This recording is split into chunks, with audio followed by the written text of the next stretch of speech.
உலக மக்கள் எல்லோருக்கும் வணக்கம்.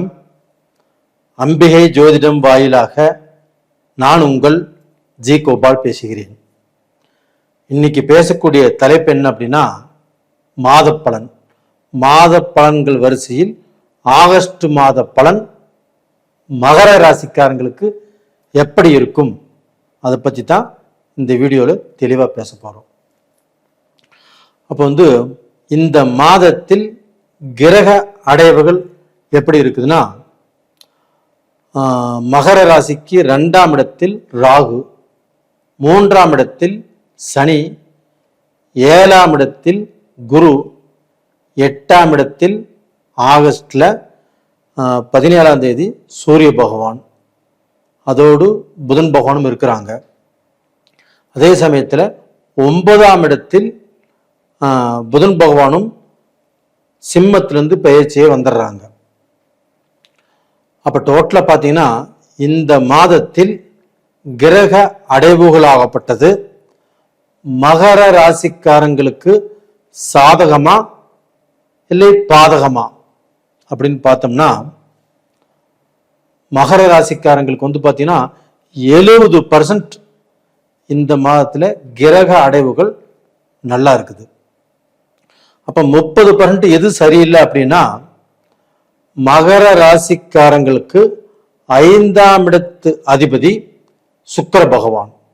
அப்ப அந்த 5ஆம் இடத்து அதிபதியான சுக்கிர பகவான் 9ஆம் இடத்தில் நீச்சம். அப்ப சுக்கிர பகவான் நீச்சமாக இருந்தால்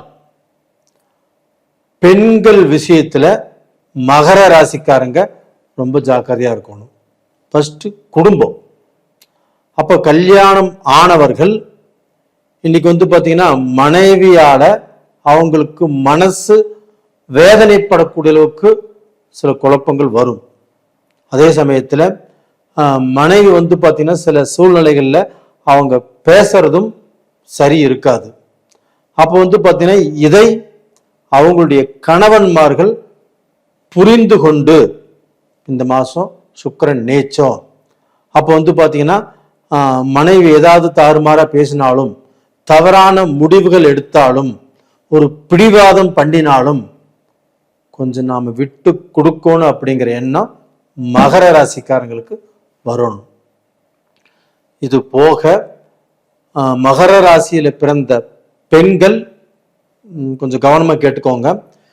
சுக்கிர பகவான் நீச்சம் அப்படிங்கிறதுனால உங்களுடைய மனசுக்குள்ள தேவையில்லாத சிந்தனைகள் உருவாகலாம். அது போக மகர ராசியில் பிறந்த பெண்கள் ஏதாவது பார்த்தீங்கன்னா தப்பான எண்ணங்களும் மனசுக்குள்ள வரலாம். அப்ப அந்த தப்பான எண்ணங்கள் மனசுல வராத அளவுக்கு கொஞ்சம் பார்த்துக்கோங்க. அது போக இந்த பீரியட்ல நீங்க எடுக்கக்கூடிய முடிவுகளும் தவறாகத்தான் முடியும். அது போக பார்த்தீங்கன்னா மகர ராசிக்காரங்க யாராவது ரிலேஷன்ஷிப்ல இருக்கிறீங்க அப்படின்னா இதுல பெண்கள் கொஞ்சம் ஜாக்கிரதையா இருங்க. உங்களுடைய லைஃப், உங்களுடைய அந்த ரிலேஷன்ஷிப்ல இருக்கக்கூடிய உங்களுடைய லவ்வர்களோட நீங்க பார்த்தீங்கன்னா ஒரு விஷயம் பேசும்போது நிதானமாக பேசுங்க. அதே சமயத்துல அந்த மகர ராசிக்காரங்களுக்கும் நீங்க எங்கூட சரியா பேசுறதில்ல, சரியா பார்த்தீங்கன்னா என்னை கேர் பண்றதில்ல அப்படின்னு கூட நீங்க நினைக்கக்கூடிய பெண்கள் உங்களை குறை சொல்லலாம். அப்ப அந்த குறைகளையும் ஏத்துக்கிட்டு கொஞ்சம் விட்டு கொடுத்து போவது நல்ல விஷயம்.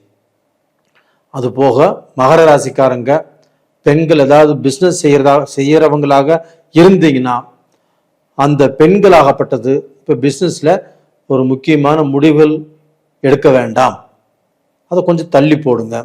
அது போக ஒரு பிரான்ச்சுக்கு இன்னொரு பிரான்ச் ஓப்பன் பண்றது வேண்டாம். தொழிலில் ஒரு இன்வெஸ்ட் பண்றதும் வேண்டாம், கொஞ்சம் பொறுமையாக இருங்க. அது போக மகர ராசியில் இருக்கக்கூடிய பெண்கள் ஏதாவது ஒரு வேலையில, ஒரு நல்ல பவர்ஃபுல்லான வேலையில இருக்கிறீங்க அப்படின்னா கொஞ்சம் நிதானமாக உங்களுடைய வேலையை கையாள்வது ரொம்ப ரொம்ப அவசியம். அது போக ஒரு சாதாரண வேலையில் இருந்தாலுமே அவங்களுக்கு வீண் பழி, ஒரு வேலையை செஞ்சாலும் வேலை செய்யல அப்படிங்கிற சூழ்நிலைகள் வரும். கொஞ்சம் நிதானமாக ஃபாலோ பண்ணிக்கோங்க.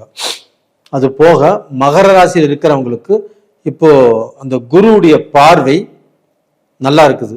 அந்த மகர ராசி மேலேயே அந்த குரு பார்வை விழுகுது. இதனால் கொஞ்சம் நீங்கள் வரக்கூடிய கெடுதல்களில் இருந்து தப்பிப்பதற்கு இப்போ வாய்ப்பு இருக்குது. அப்போ அந்த உச்சம் பெற்ற குருடைய பார்வை மகர ராசியிலேயே விழுவதால் கொஞ்சம் இப்போ தெளிவு கிடைக்கும். மகர ராசிக்காரர்கள் உண்மையாலுமே அவங்க நேர்மையானவங்க, கருணை உள்ளம் படைத்தவர்கள், நல்ல வேலை செய்கிறவங்க, வேலையில் உயர்வை எதிர்பார்க்குறவங்க. அவங்க போன காலகட்டத்தில் எல்லாமே அடி மேல் அடி, வாழ்க்கையே வேண்டாம், வாழ்க்கையே வெறுத்து போகக்கூடிய அளவுக்கு சில சூழ்நிலைகள் மகர ராசிக்காரங்களை பாதிச்சிருக்குது. இதனால அவங்களுக்கு குடும்ப வாழ்க்கையில் அடி, ரிலேஷன்ஷிப்ல அடி, செய்யக்கூடிய பிஸ்னஸ்ல அடி, அதுபோக செய்யக்கூடிய வேலையிலையும் அவளுக்கா திருப்தி இல்லை. வெளிநாட்டில் வேலை செய்யறவங்க இங்கிருந்து அங்கே போய் ஏதோ 10 ரூபா சம்பாரிச்சு இங்கே குடும்பத்துக்கு அனுப்பி அதன் மூலியமாக ஏதோ கொஞ்சம் வளர்ச்சியை எதிர்பார்க்கலாம் அப்படின்னு நினைச்சிருந்தாலும் கடந்த காலங்கள் குரு உங்களுக்கு 6ஆம் இடத்துல இருந்து நிறைய கஷ்டத்தை கொடுத்தாரு. அப்போ பணம் தான் ஒருத்தருடைய வாழ்க்கைக்கு ரொம்ப முக்கியம். அப்போ அந்த பணம் சம்பாதிக்கக்கூடிய வழிகளும் உங்களுக்கு ஸ்ட்ரக் ஆச்சு. அப்போ அந்த பணம் உங்கள் கைக்கு வராம நீங்க ரொம்ப சிரமத்துக்குள்ளானீங்க. பணம் வந்தாலும் எதிர்பாராத செலவுகள், பணம் பற்றாக்குறையினால சில குழப்பங்கள், கடன் வாங்கியும் பத்துல கடனுக்கு மேல கடனாகி நிறைய கஷ்டங்களை சந்திச்சிட்டீங்க. அப்ப அந்த கஷ்டங்கள்லாம் இப்ப தேரக்கூடிய காலகட்டம் வந்தாச்சு. அப்போ உங்களுக்கு 9ஆம் இடத்து அதிபதி புதனாவது உங்களுக்கு 9ஆம் இடத்திலேயே ஆட்சி உச்சம் அடைகிறார். அப்போ 9ஆம் இடத்து அதிபதி 9ஆம் இடத்துல ஆட்சி உச்சம் அடைவது மகர ராசிக்காரங்களுக்கு ஒரு மகத்தான டைம். அது போக சூரிய பகவானும் 8ஆம் இடத்திலே உங்களுக்கு ஆட்சி. அப்ப அந்த சூரிய பகவான் 8ஆம் இடத்துல ஆட்சி ஆகும்போது மகர ராசிக்காரங்களுக்கு திடீர் அதிர்ஷ்டம். திடீர்னு பாத்தீங்கன்னா உங்களுக்கு ஒரு வேலையில ப்ரமோஷன் கிடைக்கலாம். திடீர்னு பாத்தீங்கன்னா உங்களுக்கு பிஸ்னஸ்ல உங்களுக்கு ஒரு வேலை செஞ்சு முடிச்சிருப்பீங்க, அந்த பணம் பெண்டிங்லேயே இருக்கும், வராமல் இருக்கலாம், அந்த பணம் திடீர்னு வரலாம். இல்லைன்னா திடீர் லாட்ரி அடிக்கலாம். இது மாதிரியான யோகங்கள் உங்களுக்கு இருக்குது. அது போக அந்த குரு பகவான் ஆப்பட்டது உங்களுடைய ராசிக்கு 3ஆம் இடத்தை பார்க்குறாங்க. அப்போ இந்த 3ஆம் இடம் என்பது உபஜயஸ்தானம், ஒரு வெற்றி ஸ்தானம். அப்போ நீங்க எடுக்கக்கூடிய முயற்சிகளால், முடிவுகளால் ஒரு நல்ல மாற்றம் உருவாவதற்கு வாய்ப்பு இருக்கிறது.